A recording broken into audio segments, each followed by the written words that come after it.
समस्त स्टाफगण, प्यारे बच्चों, होनहार विद्यार्थियों ने शिक्षा के साथ साथ जब खेल के मैदान में अपना दमखम दिखाया, उन्होंने साबित किया कि न केवल वो शारीरिक रूप से फिट है बल्कि मानसिक रूप से भी उन होनहार विद्यार्थियों से कई गुना आगे है। जब एक खिलाड़ी मैदान में सटीक निर्णय लेकर सेकंडों में, माइक्रो सेकंड में अपना निर्णय लेता है, तब वो साबित करता है कि वह प्रतिभाशाली है।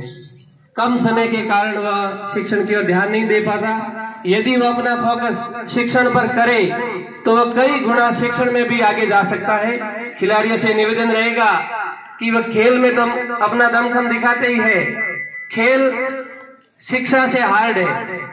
शिक्षा में जो किताब है वह स्थिर है, वह कोई गतिशील नहीं है, वो अन्य कोई गतिविधि नहीं करती है। सवाल आपके सामने पड़ा है, उसे मेहनत करके पकड़ के अपने दिमाग में डालना है। पर एक खिलाड़ी जब मैदान में जाता है तो विपक्षी खिलाड़ी चालें बदलता रहता है, नई स्कीम बनाता है और पकड़ में नहीं आता है, बदलता रहता है। फिर भी उस बदलते हुए खिलाड़ी को जब कोई खिलाड़ी हरा देता है तब पता चलता है कि जिस खिलाड़ी जो चैंपियन बना उसका दिमाग कितना तीव्र होगा कि उसने विपक्ष की चालों को समझते हुए अपने आप को उस पर बेहतर साबित किया। कुछ बातें कहानियों के माध्यम से आपके समक्ष रखेंगे, किस प्रकार आपको मजबूत बनना है। एक साधु के पास दो भेड़िए थे, एक काले रंग का, एक सफेद रंग का। साधु उन दोनों भेड़ियों को बाजार में ले जाता, दोनों के बीच कुश्ती होती और साधु जिस पे हाथ रखता वो भेड़िया जीत जाता। लगातार 90 दिन तक साधु कभी गलत नहीं हुआ। गांव वालों को लगा कि निश्चित रूप से साधु के पास कोई जादू टोना है, कोई काली विद्या है, पता कैसे लगता है कि यही जीतेगा। सारे गांव वाले इकट्ठे हुए और महाराज के घर गए और बोला, महाराज जो भी बात है, आपका जो भी राज है, हम गांव वालों को बताओ, आपको पता कैसे लगता है, अगर आप नहीं बताते हो तो फिर आपकी खैर नहीं। महाराज ने एक लाइन बोली, ऐसी कोई भी बात नहीं है, मैं सुबह जिसको भोजन देता हूं वह कुश्ती में जीत जाता है और जो भूखा है वो हार जाता है, इसके अलावा और कोई बात नहीं है। साधु को पता है कि उन्होंने किस भेड़िए को भोजन दिया है, काले वाले को दिया या सफेद को। जिसको भोजन दिया उस पे जाके हाथ रख लेते। अब इस लाइन को आपको अपने दिमाग के लिए समझना है कि जब आप घर से निकलते हैं तो आपके माता पिता कुछ लाइनें बोलते हैं, वो लाइनें आपके दिमाग का भोजन है। वो लाइनें कितनी पॉजिटिव है या नेगेटिव। माता पिता, अभिभावक, स्टाफगण आपके बारे में जो शब्द बोलते हैं, ये पढ़ने में होशियार है, जिसके बारे में ऐसा बोला जाता है वो दिनों दिन होशियार होता जाता है, और जिसके बारे में कहा जाता है कि ये कमजोर है, ये कुछ नहीं समझता, इसको कुछ नहीं आता, ये सीख नहीं सकता, ये जो लाइन है वो अगले बच्चे के दिमाग का भोजन है। और जो भोजन अगर नेगेटिव या नकारात्मक कमजोर मिल गया तो फिर कुश्ती में जो प्रदर्शन होगा, कुश्ती यानी आपका जीवन का जो व्यवहार है, वह आपका जो प्रदर्शन होगा वह हार के अलावा और कुछ नहीं होगा।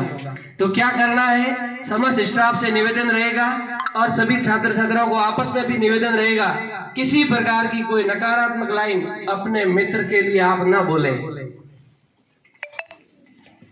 अब लाइनें आपको पॉजिटिव मिलेगी, आपको बेहतर प्रदर्शन करना है। आपके सामने प्रतिदिन समस्याएं आती है। विद्यार्थी के सामने सबसे बड़ी समस्या है बड़े बड़े सवाल जो उन्हें याद करने हैं। वो उनके लिए समस्या है, कैसे इन सवालों को कुश्ती में हराए और इन्हें पकड़ के अपने दिमाग में रखे और ये भाग नहीं पाए। वार्षिक परीक्षा तक ये सवाल आपके दिमाग में बने रहे। कृष्ण भगवान और बलराम दोनों भाई जंगल में जा रहे थे, रास्ते में थक गए तो कृष्ण भगवान ने कहा, मैं कुछ देर रेस्ट करता हूँ, नींद ले रहा हूँ, तुम ध्यान रखना। कृष्ण भगवान सो गए, बलराम पहरा दे रहे थे। इतने में वहां एक बड़ा राक्षस आया और जोर से आवाज लगाई। बलराम डर के मारे छोटे हो गए। राक्षस ने एक और हुंकार भरी, बलराम और छोटे हो गए। राक्षस पास से निकल गया। थोड़ी देर बाद कृष्ण भगवान उठे। अब बलराम सो गए, कृष्ण भगवान पहरा दे रहे हैं। राक्षस घूम के वापिस आया और जोर से आवाज लगाई। कृष्ण भगवान ने सामने आवाज लगाई। इस बार राक्षस डर गया और छोटा हो गया। कृष्ण भगवान ने एक और जोर से आवाज लगाई, राक्षस और छोटा हो गया। कृष्ण भगवान ने उसे मुट्ठी में पकड़ लिया। थोड़ी देर में बलराम उठे और उठते ही बोले, भैया जब तुम सो रहे थे ना, तब एक भयानक डरावना खतरनाक राक्षस आया था, मैं तो डर गया था। कृष्ण भगवान ने कहा, कौन सा? ये वाला जो उनकी मुट्ठी में बंद था। उन्होंने हाथ खोला कि हाँ यही था। इसका अर्थ है समस्याएं आपके सामने आएगी, आप यदि बड़े बन गए तो समस्याएं छोटी हो जाएगी, और समस्याओं से आप डर गए तो समस्या हमेशा बड़ी रहेगी। बहुत सारे ऐसे बच्चे हैं, बड़ा सवाल देखते क्या बोलते हैं, ये हमारी पकड़ में नहीं आएगा। निबंधात्मक सवाल को देखते ही पहले ही बोल देते हैं, यानी उस निबंधात्मक सवाल रूपी सवाल को आपने एक बड़ा राक्षस बना दिया और आप खुद छोटे बन गए। आपने बोला ये कुछ नहीं है, 1 घंटे की मेरी मेहनत में मेरे पकड़ में आएगा, और पकड़ के मैं इसे दिमाग में डालूंगा और किताब बंद करके बिना देखे बोलूंगा, और उसके पीछे पड़ जाओ। घंटे भर तक प्रयास करो, सवाल आपकी मुट्ठी में होगा, वो छोटा हो जाएगा, आप बड़े हो जाओगे। तो बहुत सारे इस कहानी से समझ गए होंगे कि हम किस ओर इंगित कर रहे हैं और किस प्रकार आपको अपने दिमाग को मजबूत बनाना है, ताकि वो भारी सवाल आपकी मुट्ठी में आए और एक दिन आपको इतना बड़ा बनाए कि जब आप प्रवेश करो तो तालियां बजे, मंच आपका इंतजार करे, लोग आपका इंतजार करे। उसके लिए सिर्फ आपको एक ही काम करना है, उस काम का नाम है बड़े बड़े सवालों को अपने कब्जे में करना, कि सारा बाजार, सारी दुनिया आपकी मुट्ठी में हो सके। पहले आपको बड़े बड़े सवालों को अपने नियंत्रण में करना है। अब जब बड़े सवालों को नियंत्रण में करने जाते हैं, दिमाग में आता है हमारे पास एक छोटा दिमाग है, उसमें इतने सवाल कैसे आएंगे? ये किस किस के दिमाग में आता है? कितनी सारी किताबों को, इतने सारे सवालों को, इतने सारे विषयों को कैसे नियंत्रित करके अपने दिमाग में व्यवस्थित रखें और जब मर्जी आए जो पूछे वो बोल सके। एक नीम की निबोली लेते हैं, मुट्ठी में लेंगे, आएगी क्या? बोलो। नीम की निबोली मुट्ठी में आएगी? ज्योमेट्री बॉक्स में आएगी? एक दिन उसे जमीन में लगाया, खाद और पानी दिया, पेड़ बना, बड़ा पेड़ बना। क्या वह एक हॉल में समाएगा? हॉल में न समाने लायक जो बड़ा पेड़ बना वह पहले कितना था? तो बहुत सारे बीज है जो बोरियों में पड़े हैं, वे बड़े नहीं होते, और कुछ जो जमीन में समा जाते हैं और संघर्ष करते हैं, धरती को फाड़ के बाहर निकलते हैं और एक दिन अपना लोहा बनाते हैं, एक आकार धारण करके अगले इंसान को फल और सब्जी देने के लिए। तो एक नीम की निमोली में इतना बड़ा तना, लाखों नए नीम, उस पे जो प्रति वर्ष निम्बोलियां लगेगी, यानी उस पे लाखों नए नीम लग रहे हैं। कितनी निम्बोली पर? तो एक निम्बोली में इतना बड़ा नीम और लाखों नीम आ सकते हैं। तो वैसा ही नीम की निम्बोली जैसा आपका दिमाग है, उसे खाद और पानी, सवाल रूपी खाद और पानी देके उसे इतना मजबूत बनाना है कि लाखों सवाल उसमें आए और एक दिन पैसों के रूप में, फलों के रूप में वर्षा करे। अगर ऐसा हो कि एक सवाल याद करने पर 1000 रुपए मिले, तो आप में से कितने तैयार है सवाल याद करने के लिए? सवाल याद, 1000 रुपए तैयार। हाथ खड़े करो। ऐसी कोई स्कीम हो कि सवाल याद करते 1000 रुपए मिले तो फिर तो पढ़ोगे? हाथ से इशारा करके बताओगे तैयार है। हाथ खड़ा करो। 1000 रुपए एक सवाल के, 5 सवाल तैयार किए, 5000। 9th 10th वाले क्या है? भूख नहीं है पैसों की? क्या पसंद नहीं है? ऐसा कोई फार्मूला हो कि 5 सवाल याद और 5000 तैयार, लेने के लिए तैयार नहीं हो? महीना भरो, लाख रुपए जमा हो जाए। तो 9th से लेके आपने जो कॉलेज तक की तैयारी की, डिग्री की तैयारी की, पता नहीं लाखों सवाल तैयार किए, और जब जॉब लगी और हर महीने जब सैलरी शुरू हुई, कुर्सी पे बैठ रहे, पैसे आ रहे हर महीने, वो किस बात के हैं कि सरस्वती के भंडार में आपने लाखों सवाल तैयार किए थे, उनका जब हिसाब किया गया तो उत्तर करोड़ों में निकला। अब आप जब रिटायर होंगे तब तक आपको 2 से 3 करोड़ रुपए सैलरी के रूप में जो मिलेंगे वो किस बात के हैं कि आपने हजारों सवाल तैयार किए थे।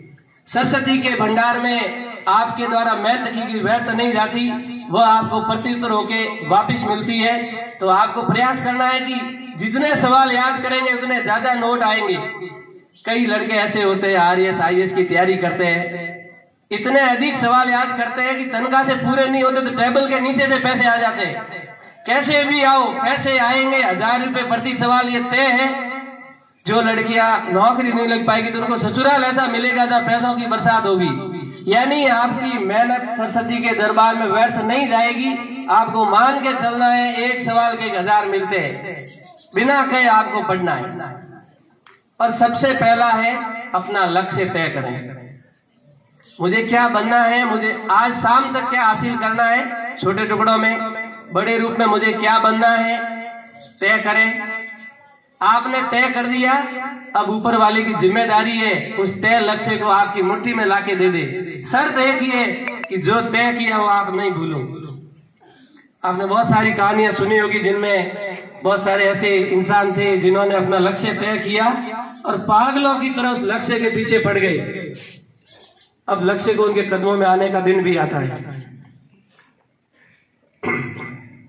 अपने पायला कला से आशीष जी पूनिया जो IAS बने, आप में से बहुत सारे ऐसे हैं जिन्होंने बड़े सपने देखे। हम तो सिर्फ इतना ही बोलेंगे कि जिसने भी सपना देखा है केवल दुनिया को तारीख पता लगना बाकी है, बाकी आपका सपना उसी दिन पूरा हो गया जिस दिन आपने देखा है। और जिसने सपना नहीं देखा वो चौराहे पर खड़ा है जहां से उसे पता नहीं है कि मुझे जाना कहाँ है। और शिक्षण के लिए सबसे जरूरी है जो बच्चा प्रतिदिन डायरी लिखेगा, मैंने आज दिन भर क्या किया, 4 से 5 लाइन, मैं आज पढ़ा, मैं आज नहीं पढ़ा, 3 सवाल याद किए, मैंने कुछ भी याद नहीं किया, मैंने मोबाइल चलाया, इधर उधर घूमा, जो भी गतिविधि रही 4 से 5 लाइन में जो डायरी में लिख देगा, केवल 15 दिन लिख देगा, 16वें दिन उसकी पेन नहीं चलेगी, आंखों में से आंसू आएंगे कि इस दुनिया में मुझे पीछे रखने वाला मिल गया है। और वह कौन है? कौन है वह?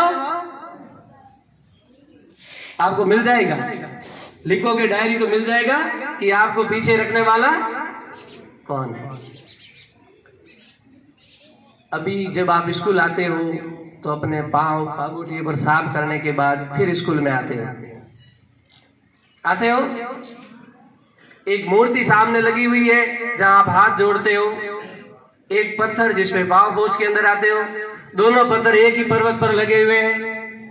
कारीगर के हाथ में आए और मूर्ति बनाने का प्रयास किया, एक पत्थर खराब हो गया, कारीगर ने उसे साइड में रख दिया, दूसरे पत्थर पर वार करने शुरू किए। जो मूर्ति बनेगी वो हजारों वार सहन करेगी।